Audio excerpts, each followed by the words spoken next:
Bueno, tengo el placer de contar en este momento con Daniel Arroyo, diputado nacional, que da justo para esta situación. Daniel, bienvenido. Y con Mario Cariño, que bueno, nos va a hablar del derecho penal.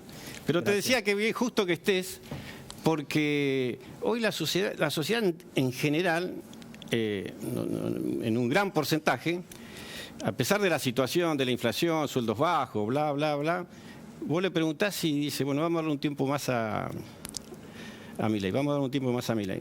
Por eso me gustaría saber de vos, ¿qué te pareció el discurso que hizo? ¿Pensás que ayudó, que no ayudó? ¿Va a ayudar esto?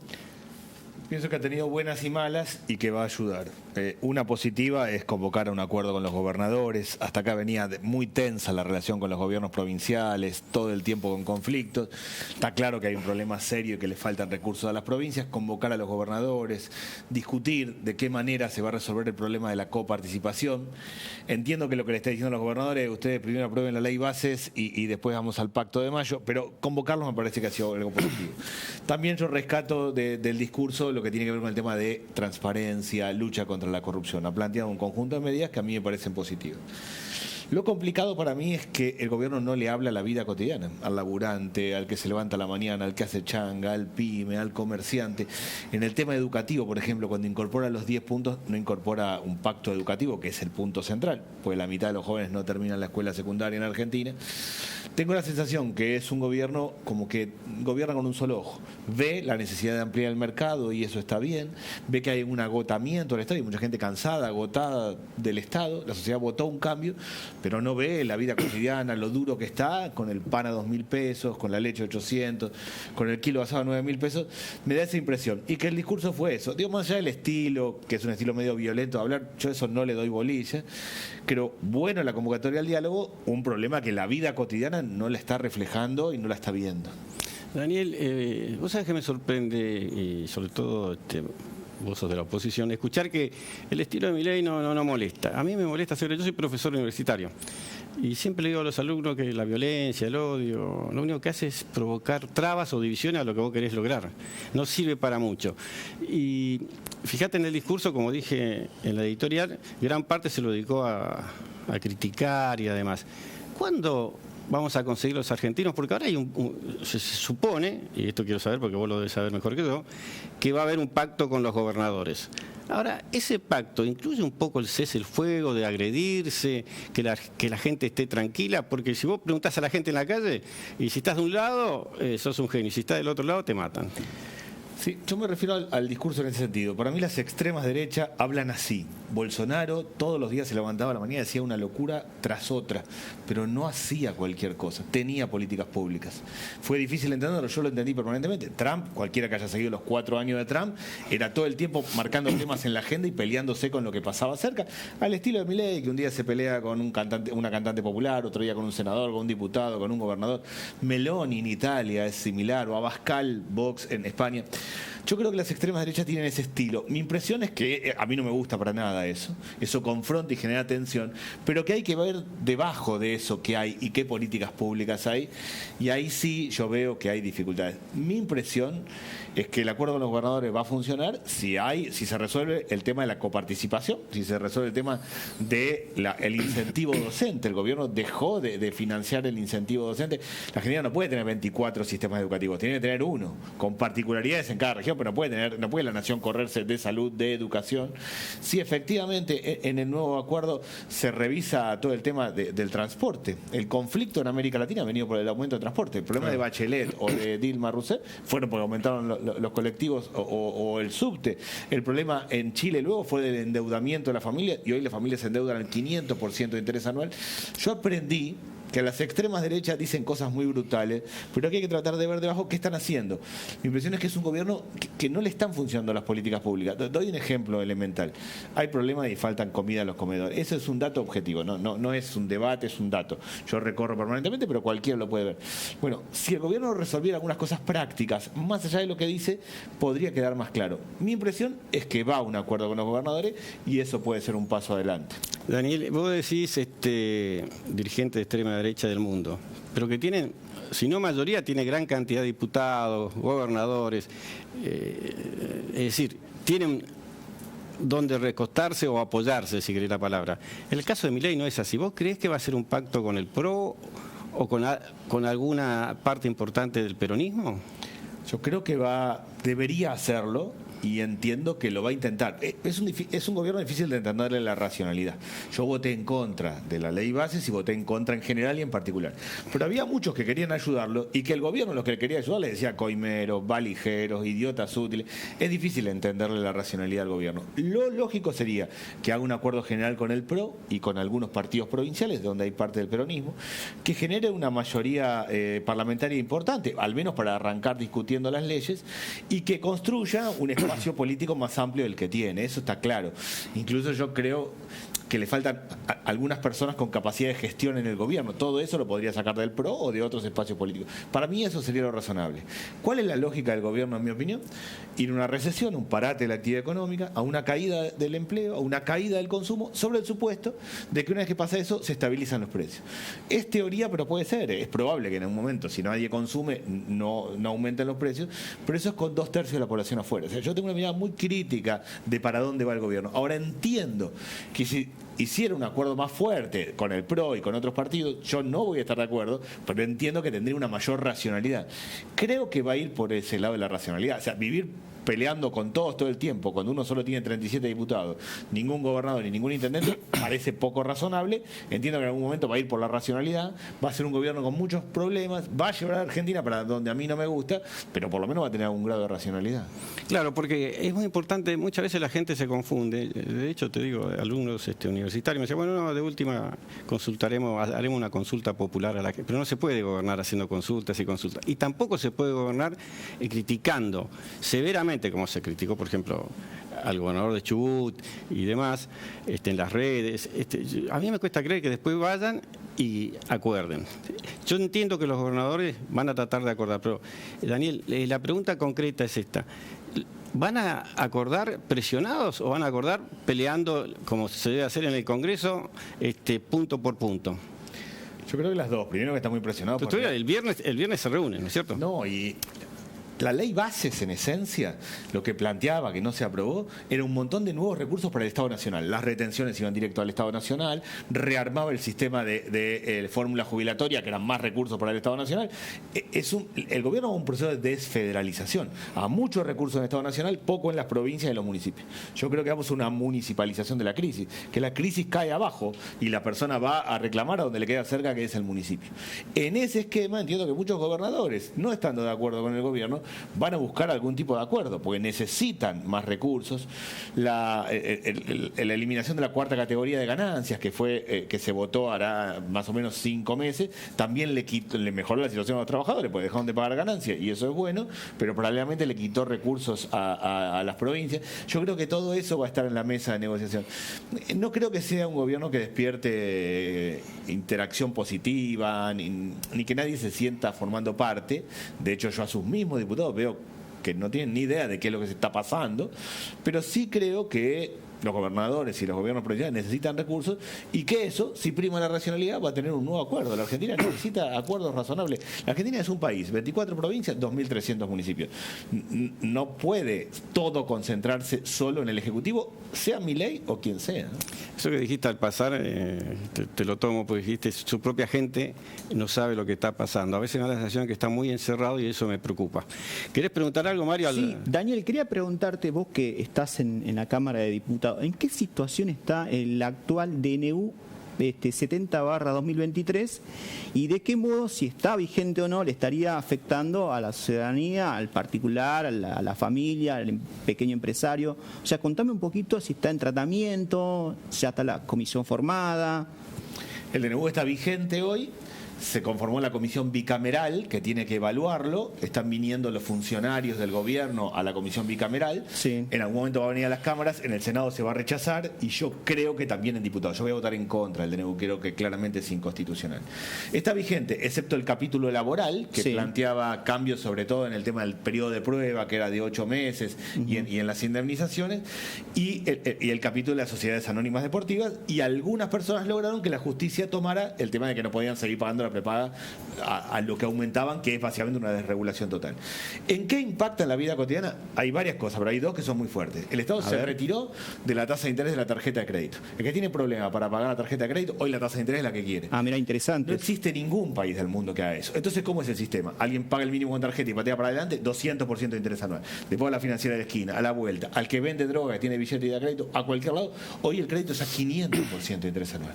Esa familia arranca el mes siguiente de menos día, arranca debiendo plata y le queda larguísimo, 500%.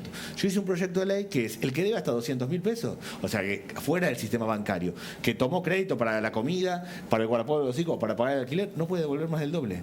Lula puso en marcha un programa que es, el que debe 100 reales no devuelve más de 200. Bueno, hay que tener un tope, no se puede pagar 500%, eso es un absurdo. Lo que hizo el gobierno fue retirar ahí. Y también desreguló todo el sistema de prepagas, que en mi opinión es un gran problema. Las prepagas no son solo las más conocidas, sino que en el conurbano bonaerense que tiene una prepaga, porque en realidad es una ambulancia, es para tener servicio de ambulancia, para tener algo. Bueno, ese tipo de cosas han sido absurdas. El DNU es inconstitucional porque derogó, transformó, reordenó 300 leyes.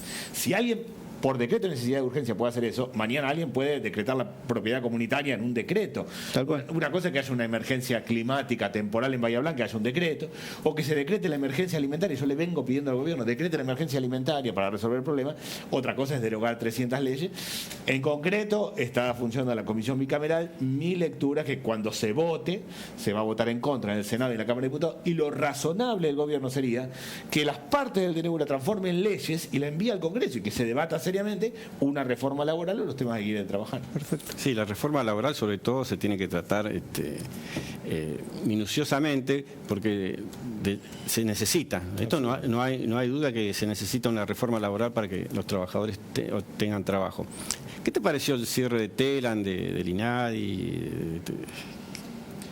Primero, una particularidad del gobierno es que anuncia cosas que no tienen su correlato administrativo. O sea, el INADI nunca lo anunciaron, pero finalmente es una dependencia que forma parte del Ministerio de Justicia, pues tenía que ir al Congreso.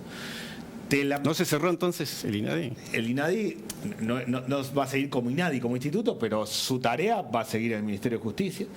El gobierno anuncia el tema de Telam y todavía nadie sabe concretamente cómo se hace. Lo que anunció en concreto fue a través de un tweet diciendo: ustedes los próximos 7 días no vengan a trabajar, que vamos a ver cómo lo hacemos. Es decir, hay una debilidad administrativa en el gobierno que para mí no es menor. Es decir, muchas de las cosas que se anuncian en términos prácticos no tienen un correlato administrativo. Y aparte le está abriendo la puerta a la judicialización y los reclamos. Pero justo yo fui ministro de Desarrollo Social y si algo tengo claro que gestionar es mover expedientes. Claro. Entonces uno está el director, se lo pasa al director que está más arriba, al subsecretario, al secretario. Si eso no está, es difícil que funcione. Claro. El gobierno, en el afán de hacer déficit cero, de ajustar todo, no nombra a las personas, pero termina teniendo un problema administrativo. Más allá de eso, yo creo que la Argentina tiene que tener medios públicos. Creo que una agencia de noticias en el siglo XXI es muy distinta a la de otros momentos, que se puede modernizar, que está la tecnología, que hay otras formas de hacer agencias de noticias, claramente, que lo que era hace 78 años cuando se inició Telam, pero para mí tiene que tener medios públicos. Y una tarea de Telam que nadie la puede cubrir es que es muy federal. Un país tan grande, de 6.000 kilómetros de distancia, las noticias federales tienen que tener un rol y eso no lo hace otro porque no le es rentable al sector privado. Ese tipo de cosas yo creo que tienen que estar en manos del Estado, muy moderna, muy transformada, pero cerrarla es un absurdo. De hecho, en el mundo todos tienen su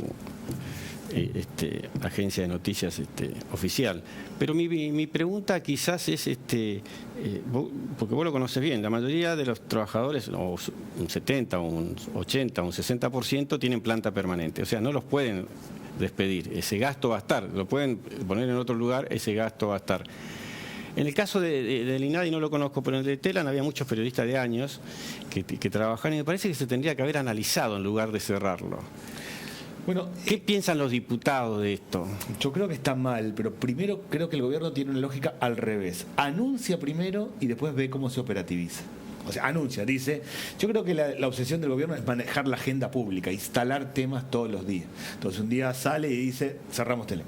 Ahora, en términos prácticos, ¿cómo? ¿De qué manera? Nadie lo tiene claro. Mi impresión es que si viene al Congreso, el Congreso no va a votar el cierre de Telam. Hay cosas que hacen a un país muy extenso.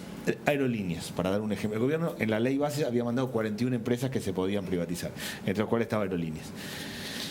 La Argentina es el 8º país del mundo en volumen territorial. Digo, si la Argentina fuera como un país europeo que tiene el mismo tamaño que la provincia de Buenos Aires, no hace falta que tenga una línea de bandera aerocomercial. Ahora, un país que tiene tal territorio necesita integrarse y necesita una línea de bandera. No es un tema ideológico, es un tema práctico. Que Aerolíneas tiene que funcionar mejor, que hay que modernizarla, seguramente. Que quien en la gerencia tiene que ser gente que sepa de la cuestión aerocomercial, obviamente. Pero no es cerrando. Y lo mismo lo veo con Telam. Me parece que es un gobierno que le falta equilibrio y le faltan matices. Tiene una idea razonable, y es que el Estado no puede hacer todo en la Argentina, y eso es razonable, que el Estado no puede distribuir lo que no hay. Ahora, le faltan matices y es todo el mercado a lo bestia. Yo tengo la impresión a veces que el gobierno imagina un capitalismo sin consumidores. Esto, digo, no funciona si todos nos caemos, porque el capitalismo necesita consumidores. Es lo que decía. Y a lo mejor te incomoda un poco, yo creo que estos lugares se llenaron de partidarios políticos, sobre todo del kirchnerismo. Esto fue un gran error, desde Aerolínea y nadie, Telam.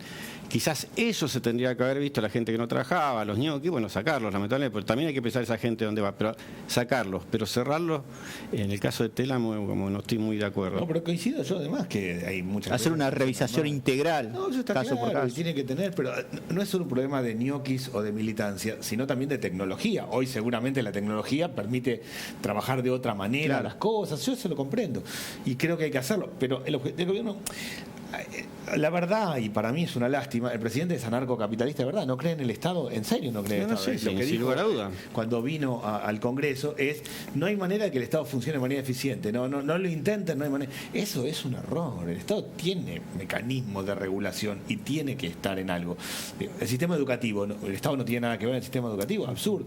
Bueno, ojalá encuentre un punto de equilibrio. Para mí un punto de equilibrio hubiera sido decir: no se puede seguir como estamos, con esta empresa, hagámoslo seriamente, discutamos, quienes no corresponde que estén, ahora quienes sí, hagamos algo razonable.